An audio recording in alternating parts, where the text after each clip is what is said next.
ta có giá nó chè của cho biết cho chè một say có một hai tháng chỉ nó say xong lại đó được của một say thì sao lại yếu con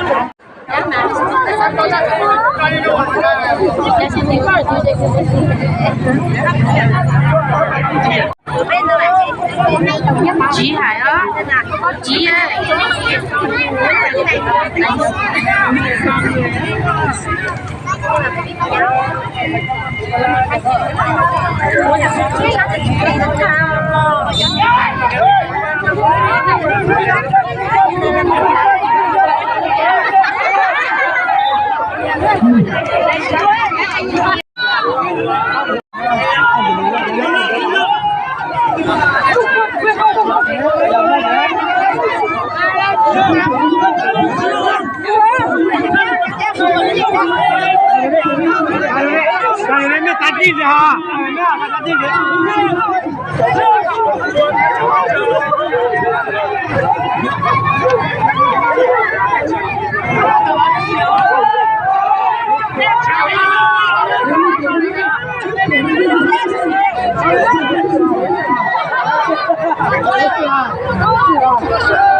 cho kiếm hai tỷ thế mà biết lâu lâu nhiều tỷ chỉ là nó lúc cái chuột chán còn lúc tôi đặt cái chảo mà anh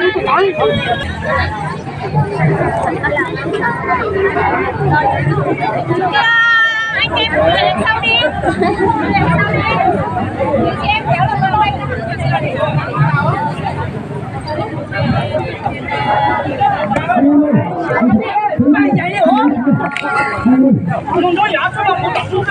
chưa máu chỉnh cho cả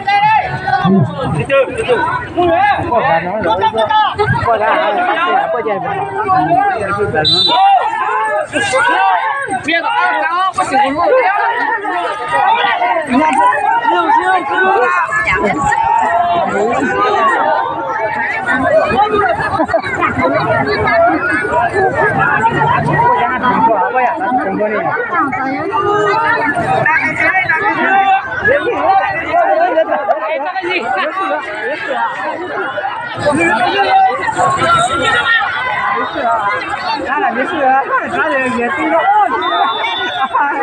他是了。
Đừng gần quá. Nhà chị chỗ này à?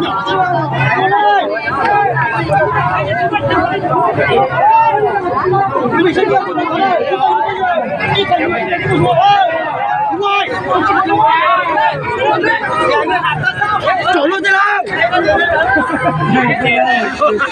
Mấy con chuột chở luôn à?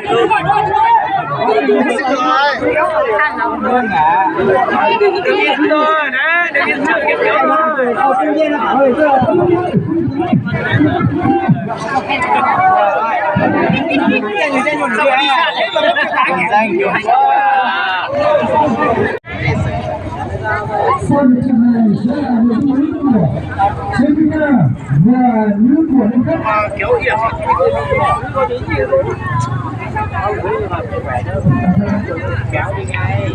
Con trường này sẽ là một núi của những cấp và chính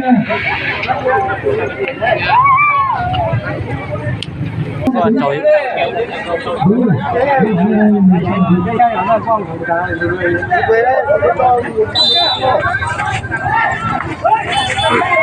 anh em mình đi rồi mình đi chơi rồi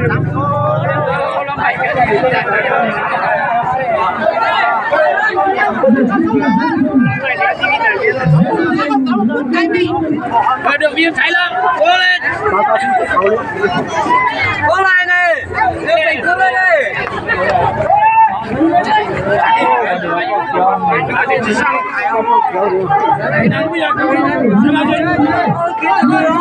这哪干？只要是有哎。干个自己，我们道路。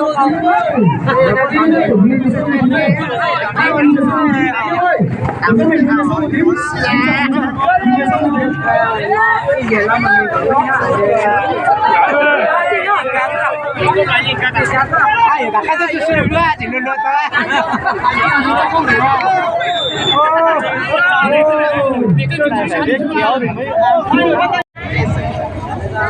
Son trường này sẽ là một núi của chính và nữ của những cấp.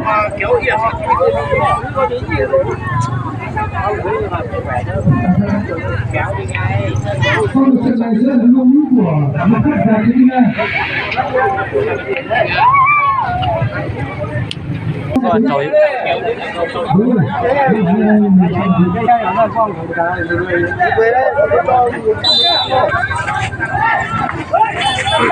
trời anh em mình đi rồi mình đi chơi rồi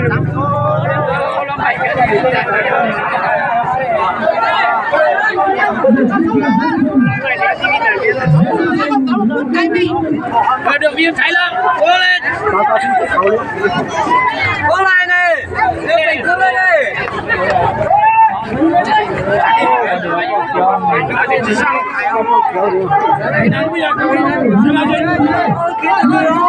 这哪干？只要是有哎。干个自己，我们道路。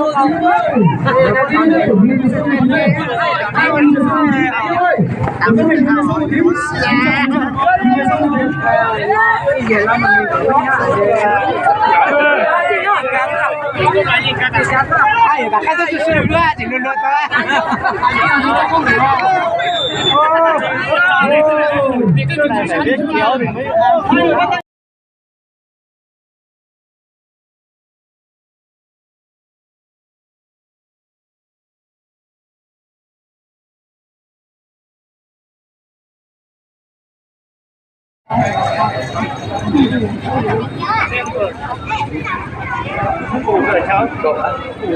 我想做什么？ai có thằng nữ thì nữ, ai có thằng nam thì nam. Nữ nào thằng kia nữ nam mua nữ, nhưng mà thằng kia thì đi mua nhưng mà thằng kia.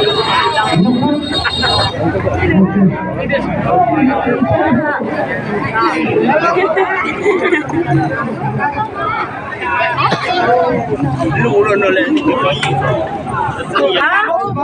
Cái hố cái mũi bia dùng cái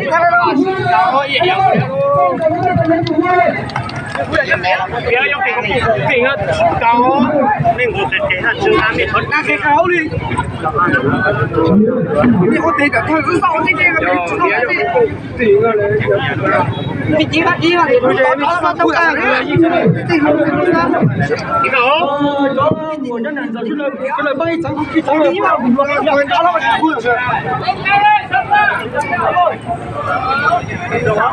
你看看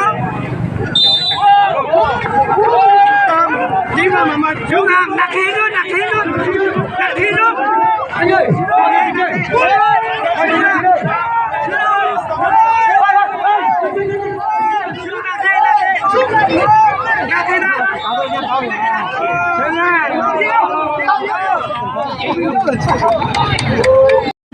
không đông rồi. Có thể tận thang kia là mới làm nhiều này. Tôi mày ăn đúng thế, ta tổng cũng tao có còn có hôi lên trên đó.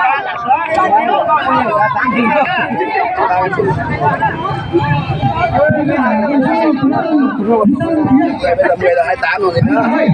Chúng ta sẽ sau một tính để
Thôi qua thì cho bao giờ nó kéo với nhau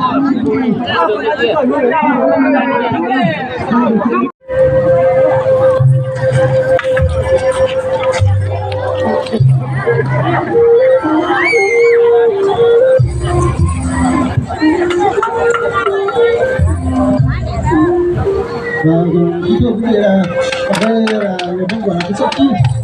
Sốt chi là bà con sử dụng mục đích là khi mình nấu cơm lên cho cơm lên đây để cho rồi tiếp tục mang cơm đi cho vào chó để nấu chín. Sử dụng rất nhiều vào các mục đích khác như là rửa rau và phơi một số nông sản trong nông nghiệp.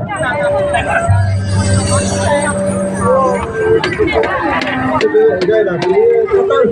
Đấy, bà con nhân dân sử dụng cái chủ yếu là sử dụng cái tơi này để rau lòng tim họng không dùng lại. Đây là cái lòng của bà con.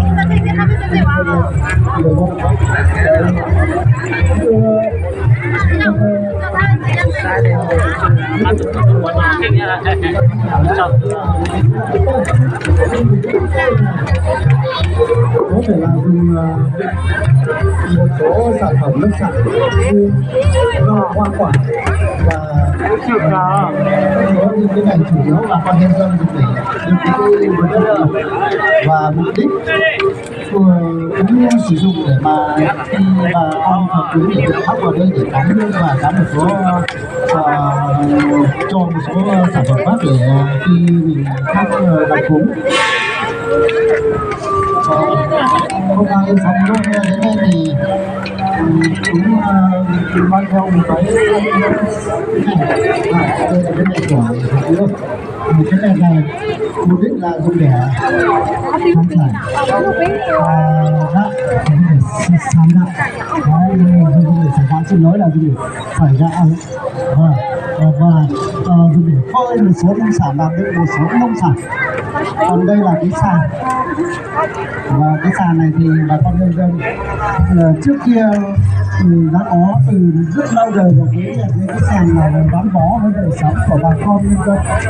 Chủ yếu là dùng cái sàn này để sàn gạo, và khi mình có thể giá bằng cối nước hoặc là cối chân về thì nó sạch khác, mình phải dùng cái sàn để đến lọc và cách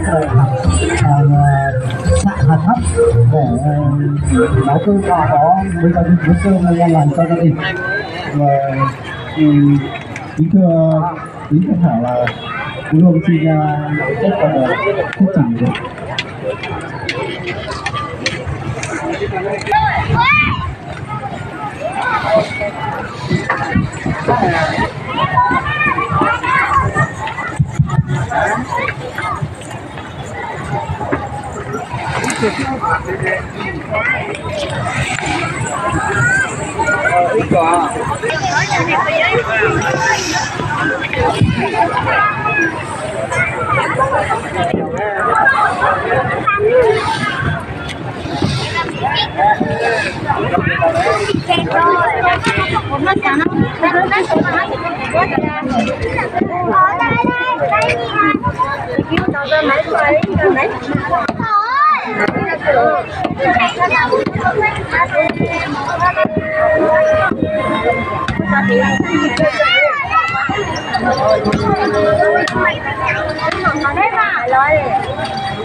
Thảo chủ nghệ mái che là những người được truyền thống được truyền từ rất lâu đời của ông cha ta.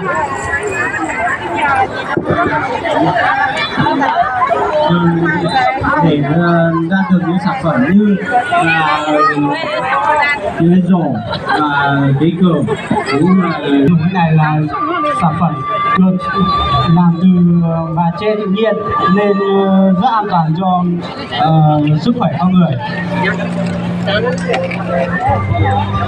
Rồi là mỗi khi mọi người đứng đây thì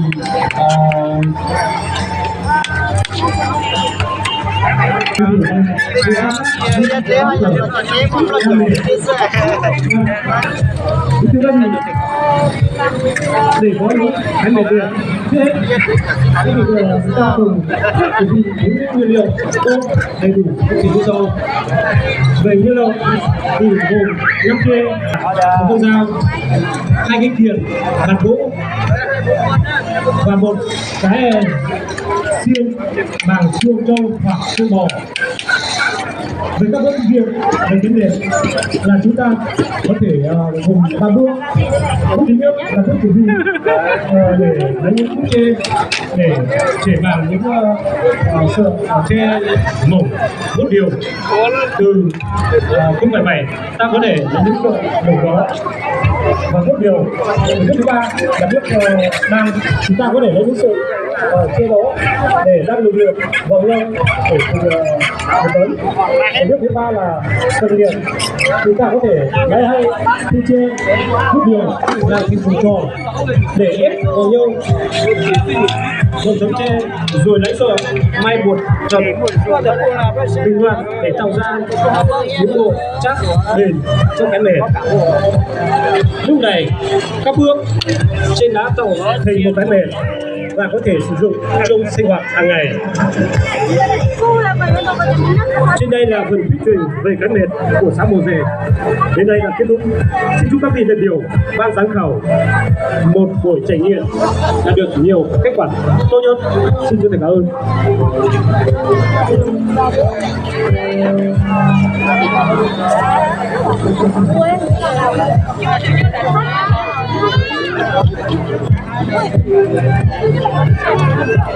Của sản phẩm làm bằng tre như các vị đại biểu cũng như các ban giám khảo và toàn thể du khách các đồng chí chúng ta đã biết thì cái tre nó là một truyền thống lâu đời của dân tộc Việt Nam. Từ ngày xưa thì chúng ta đã có truyền thống về thánh giống lấy tre để đánh giặc ngoại xâm, và hiện tại bây giờ đảng ta cũng đang sử dụng đường lối ngoại giao cây tre, khẳng định là cây tre có rất nhiều ý nghĩa và tầm quan trọng đối với cuộc sống hàng ngày của chúng ta. Và đặc biệt là về mong trên kính trải thì sản phẩm cây tre đó là gắn liền với cuộc sống cũng như truyền thống lâu đời của dân tộc Mông. Đầu tiên là về cái cờ, thì cái cờ là cái dụng cụ chính lao động hàng ngày. Nó tác dụng là để vùi ngô, vùi thóc và vùi đồ. Ngày xưa thì dân tộc Mông ta rất là khó khăn và đi lại thì cũng không vất vả, không như bây giờ đi đèo lội suối là cũng phải đi dùng cờ để vùi. Và đặc biệt là có một cái truyền thống rất là tốt đẹp về cái cờ đối với dân tộc Mông là chị em phụ nữ nào mà đi lấy Kính thưa các đồng chí, thưa ban giám khảo, như các đồng chí đã biết thì nghề đan lát thủ công là cái nghề truyền thống từ bao đời nay của đồng bào dân tộc Mông chúng ta, và từ những nguyên vật liệu rất là đơn sơ, mộc mạc, từ nan chia nứa được trẻ nhỏ từ bàn tay khéo léo của các ông thợ thì sẽ tạo ra những sản phẩm rất là bình dị như chiếc lồng bóng đèn này, chủ yếu là chiếc lồng bóng đèn này để phục vụ cho các hôm cây sáng. Thứ hai là cũng tạo ra những sản phẩm những đồ lưu niệm làm từ những bàn tay của các người dân đang thuê để làm những đồ kỷ niệm để cho du khách được sai đến và kỷ niệm những bậc thang trên vùng đất trải. Thứ ba là những cái giỏ chủ yếu là để dùng các thực phẩm của các dân cư mới để cho tôi để thêm cái nét đẹp của các dân cư mới để làm cho hơn cho các dân trải.